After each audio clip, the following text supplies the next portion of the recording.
ಹೋಗಿ ಅನುಭವ ಮಾಡೋದು ಬೇರೆ ಥರ ಇರುತ್ತೆ. ಅಡೆತಡೆಗಳು, ಯಾಕೆಂದರೆ ಪ್ರವಾಸ ಅಂದಮೇಲೆ ಅಡೆತಡೆಗಳು ಕಾಮನ್. ಯಾಕೆಂದರೆ ನಾವು ನಿಂದಾಗಿ ಯಾವುದೂ ಆಗಲ್ಲ, ಯಾಕೆಂದರೆ ನಮ್ಮಲ್ಲಿ ಇನ್ಫ್ರಾಸ್ಟ್ರಕ್ಚರ್ ಅಷ್ಟು ಸ್ಲೋ ಇದೆ. ಬಟ್ ಇವಾಗ ಸ್ಟಿಲ್ ಡೆವಲಪ್ ಆಗ್ತಾ ಇದೆ. ನಾವು ಇದೇ ಟೈಮ್ಗೆ ಡೆಸ್ಟಿನೇಷನ್ ರೀಚ್ ಆಗೋದು ಭಾರಿ ಕಷ್ಟ. ಅದು ಅಲ್ಲದೆ ಈಗೊಂದು 5 ವರ್ಷದಿಂದ ಈಚೆ ಹೆವಿ ಟೂರಿಸ್ಟ್, ಏನು ಮೊದಲು ಟೂರಿಸ್ಟ್ ಇದ್ರು ಅದರ 10 ಪಟ್ಟು ಟೂರಿಸ್ಟ್ ಎಲ್ಲ ಪ್ಲೇಸಲ್ಲಿ. ಮೊದಲು ಇದೇ ಪ್ಲೇಸಿಗೆ ನಿಮ್ಗೆ ಇದರ ಒಂದು 5ರಿಂದ 10% ಟೂರಿಸ್ಟ್ ಬರ್ತಾ ಇರಲಿಲ್ಲ.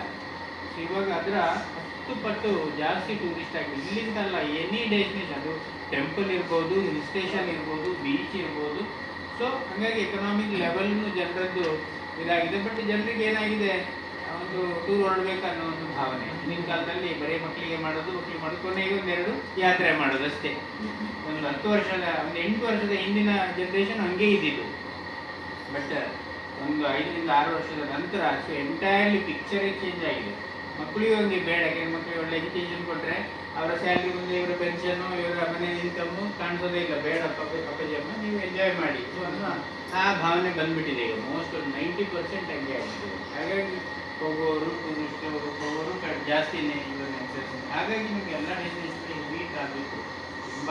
ಸೊ ಹಾಗಾಗಿ ನಾವು ನೆನೆಸಿದಂಗೆ ಕೆಲವು ಮೊದಲ ಥರ ಆಗಲ್ಲ. ಮತ್ತು ಸ್ಟಿಲ್ ರೋಡ್ಗಳದೆಲ್ಲ ಇಂಪ್ರೂವ್ಮೆಂಟ್ ಆದರೆ ಆಗ್ಬೋದು.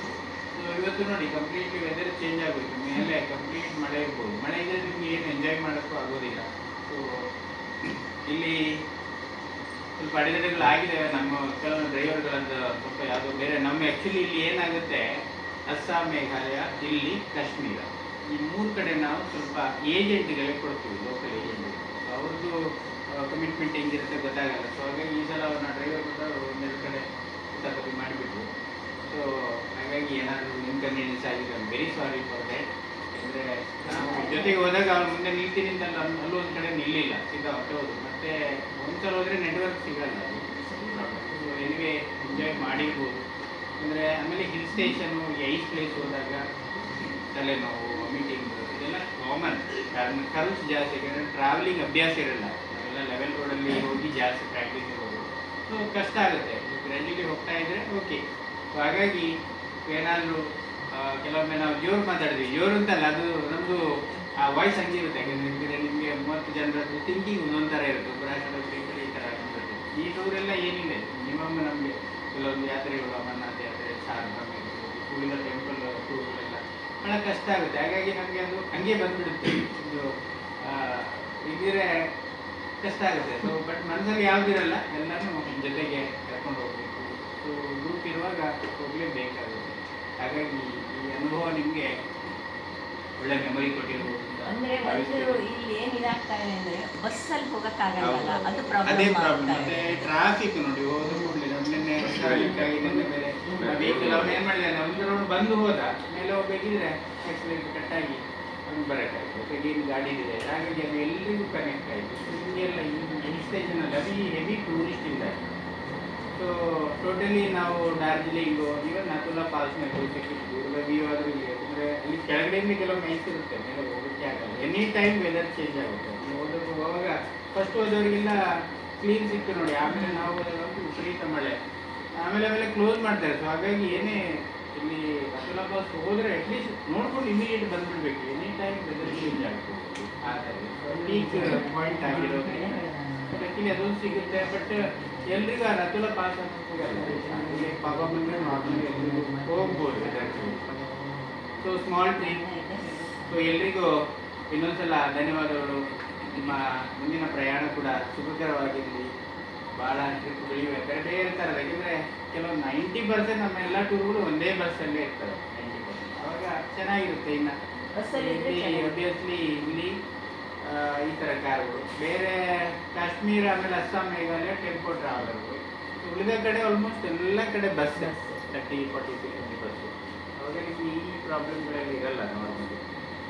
ಸೊ ಇನ್ನೊಂದ್ಸಲ ಎಲ್ರಿಗೂ ನಮ್ಮ ಟ್ರಾವೆಲ್ ಫಾರ್ ಯು ಪರವಾಗಿ, ನಮ್ಮ ಸ್ಟಾಫ್ ಪರವಾಗಿ ಧನ್ಯವಾದ ಹೇಳುತ್ತಾ, ಮುಂದಿನ ಪ್ರಯಾಣ ಕೂಡ ಸುಖಕರವಾಗಿರಲಿ. ಎಲ್ಲರಿಗೂ ದೇವರು ಒಳ್ಳೆ ಆರೋಗ್ಯ ಕೊಡಲಿ, ಐಶ್ವರ್ಯ ಕೊಡಲಿ, ಇವೆಲ್ಲ ಒಳ್ಳೆಯ ವಿದ್ಯಾಭ್ಯಾಸ ಕೊಡಲಿ.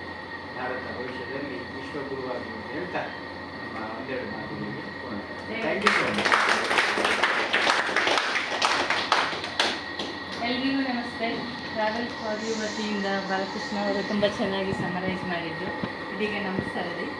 ನಾವೆಲ್ಲರೂ ಯಶಸ್ವಿಯಾಗಿ ಇನ್ನೊಂದು ಪ್ರವಾಸನ ಮುಗಿಸಿ ಬಂದಿದ್ದೀವಿ. ನನ್ನ ಮಟ್ಟಿಗೆ ಇದು 7 ಟ್ರಾವೆಲ್ ಫಾರ್ ಯು. ಬೇರೆ ಟ್ರಾವೆಲ್ಸ್ ಜೊತೆನೇ ಹೋಗಿದ್ದೀನಿ ಬಟ್ ಜಾಸ್ತಿ ಇವರ ಜೊತೆನೇ ಆಗಿದೆ ನಾನು. ಎಲ್ಲರೂ ಖುಷಿಯಾಗಿದೆ ಅಲ್ವಾ? ಎಲ್ಲ ಸಣ್ಣ ಪುಟ್ಟ ಇನ್ಕನ್ವೀನಿಯನ್ಸ್ ಆಗೇ ಆಗುತ್ತೆ ಹೆಲ್ತ್. ಅದನ್ನು ನಮ್ಮ ಮನೆಯಲ್ಲಿ ಇದು ಆಗುತ್ತೆ ಅಲ್ವಾ, ಹೆಲ್ತ್ ಇಶ್ಯೂಸ್ ಅಷ್ಟೇ, ಬೇರೆ ಏನು ಯಾರಿಗೂ ಏನು ತೊಂದರೆ ಆಗಿಲ್ಲ.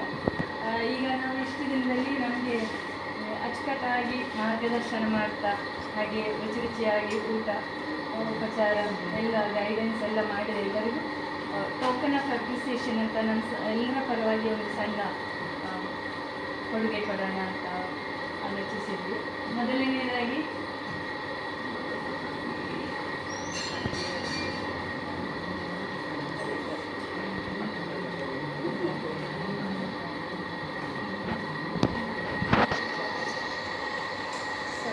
ನಾನು ಇದರಲ್ಲಿ ಫಸ್ಟ್ ಟೈಮ್ ಈ ಥರ ವ್ಯಾನಲ್ಲಿ ಅಥವಾ ಚಿಕ್ಕ ವೆಹಿಕಲಲ್ಲಿ ಹೋಗಿರೋದು. ಇದುವರೆಗೂ ಹೋಗಿರೋದು ಎಲ್ಲನೂ ಬಸ್ಸಲ್ಲೇ ಇರುತ್ತೆ.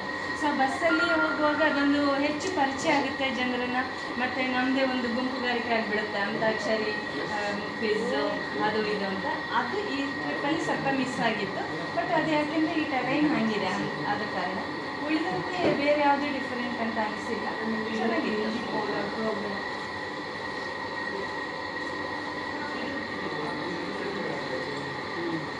ದೋಸೆ ಮಾಡ್ತಿದ್ದಾರೆ ಅವರು. ಬರ್ತಾರೆ. ಆಯ್ತಲ್ಲ ಎಲ್ರಿಗೂ? ಎಲ್ಲರದು ಆಯಿತು.